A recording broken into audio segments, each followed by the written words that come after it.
Hey Luke, loving the content, but for the first time I gotta disagree with you. Bring it on. I'm all for GTA 6 Ultimate Edition. I see it as a reward for spending more money, not a paywall.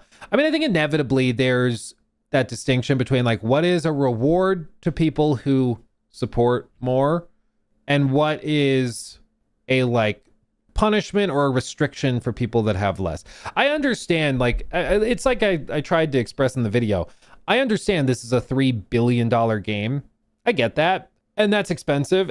It's a lot of money and they got to make it back somehow. And so providing a reason for people to spend $100 per copy by giving exclusive stuff that they can't get with the $80 copy, I understand why they're doing it. And I understand that if any game ever could justify like the need for $100 a copy, it would be this one, because it is literally the most expensive entertainment anything ever. Like no other movie, no other TV series, no, like nothing has ever cost this much as they've spent on this. So I can understand why in this particular case, maybe it makes more sense than with others.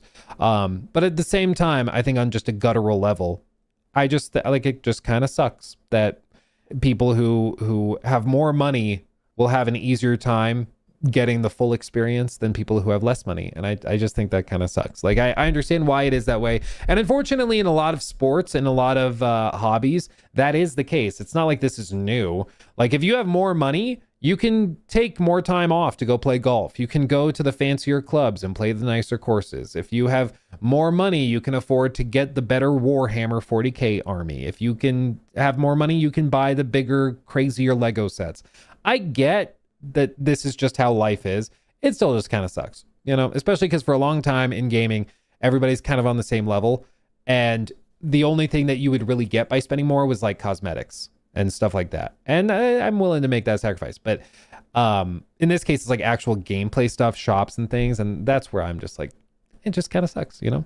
Paying for content. I almost read praying for content. I was like, some people might. Paying for content already in game is a paywall. Paying for content already in game. Oh, you mean like they put it in the game. They're just arbitrarily saying you don't get access to it because you didn't pay more. Yeah, I mean, it is by definition a paywall. Yeah, no, for sure. Like by the word. By the word. Robbie, thank you for the 14 months Genshin Impact and the like broke equal footing for games. Already you spend more on the gacha. You were way stronger in the game. GTA 6 is inching the scale, I think. I think it's inching the scale. I mean, I will say Genshin gacha games in general, I think because they're free, it changes the dynamic.